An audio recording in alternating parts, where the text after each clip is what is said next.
Oh, you're here! I was just starting to wonder if I should send you clearer instructions. But then I thought, if I make my hints too obvious, it might get in the way of your travel plans. And then, just as I was pacing back and forth, agonizing over what I was going to do, you turned up here anyway. So, it looks like everything worked out fine. Hey, Nicole! You're so full of energy today! And words! You're so full of words! I'll take that as a compliment.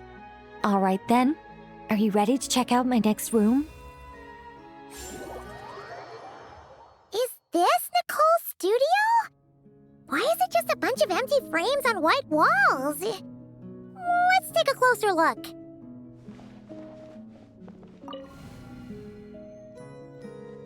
What the? Paimon almost had a heart attack being sucked in by a painting like that. Wait a sec. This place looks familiar. Oh, it's the table where the mages hold their tea parties. It all started the first time Alice invited me for tea. On that day, I didn't attend in person, mostly because back then, I still hadn't decided whether I really wanted to join the Hexen Circle or not. Alice was the only one there who knew my true identity. She warned me not to say a word or let anyone else discover who I was. I was only supposed to observe. And then what happened? Well, then I concluded that she was punishing me for my hesitation to join. Everyone was talking about such interesting things. How could I not chime in? And of course, when you're in the middle of a conversation and someone throws out a question you know the answer to, how are you supposed to keep your mouth shut? Which brings us to the bet between Barbeloth and Alice, Rhindaughter's forbidden creations, Ivanovna's political machinations. It was like a series of exquisitely acted plays, distilled within the confines of a teacup. Their words alone were enough to ignite my instinct to lay the truth bare before them. So, you piped up inside their heads? Of course not. Even though I felt like my head was going to explode, I still made sure to hold it all in.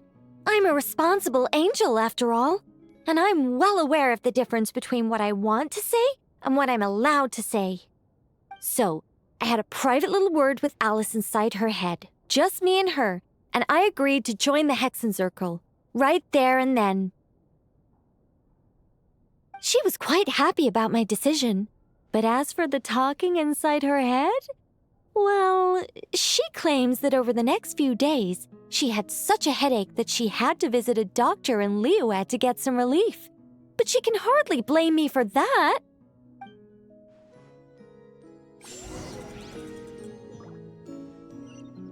How about we go look at the other frames? Paimon's starting to feel like she needs some relief, too. Is that an Irminsul tree? Oh, this painting here? You're clearly no strangers to the white trees. But did you know that the first angel's betrayal happened beneath one of their very boughs? Huh. Paimon's curious now. Well then, I guess it's finally time for me to tell you a tale of romance and horror. Let me just think how best to protect the identity of those involved. All right, got it. A long, long time ago, there was once a traveler who wandered among the stars. They were nothing like you, but that's not important right now. One day, he traveled to a silver tree to visit the princess of the morning star. Before long, he started asking her about her kingdom's most forbidden secrets. His words puzzled the princess. How could he possibly know of all these things forbidden by the gods? The young man revealed his origins and showed the princess things she had never seen before: a free will and love, both noble and spiritual. His words awakened her sense of self, hitherto shackled by the gods. Her heart soared, carrying her beyond limits she had never crossed before. The Princess of the Morning Star confided the kingdom's secrets to the youth, and between them, love grew and blossomed, along with a determination to defy the gods.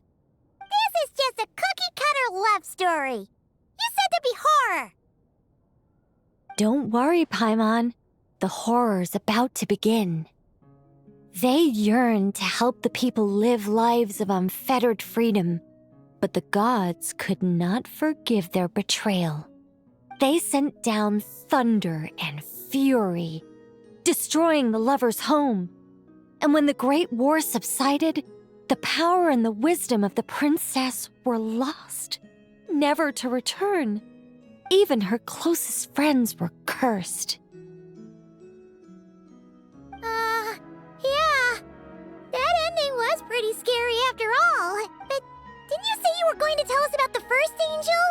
And you're not saying this story's actually true, are you? It sure is. And that's the scariest part.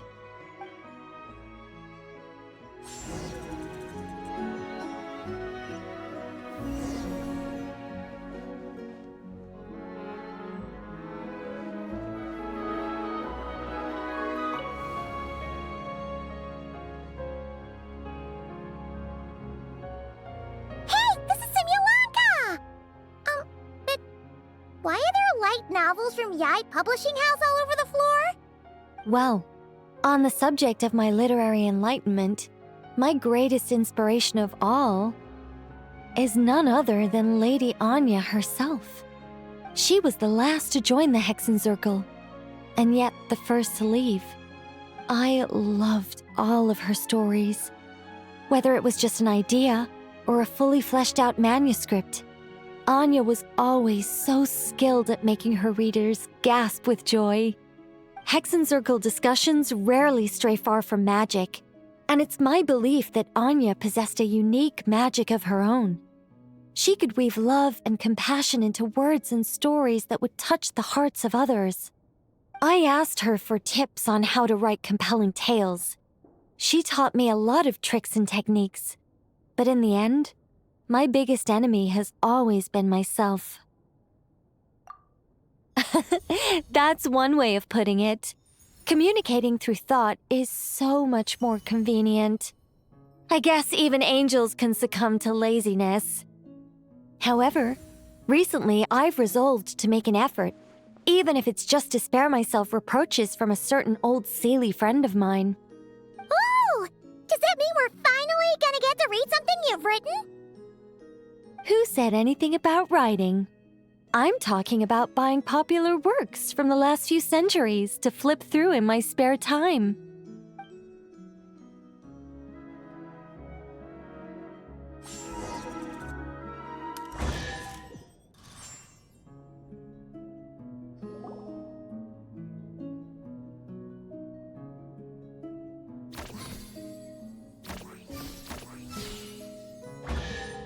These paintings all remind me of places that hold great significance in my heart.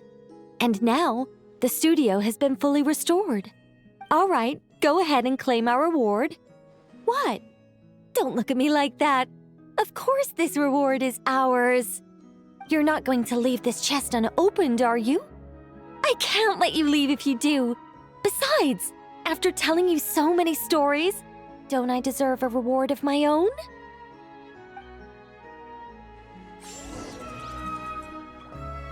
A happy story all wrapped up. See you next time.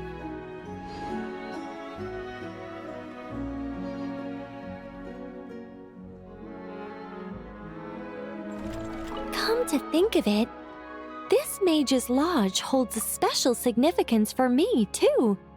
A painting within a house within a painting, worlds within worlds. Fascinating, isn't it?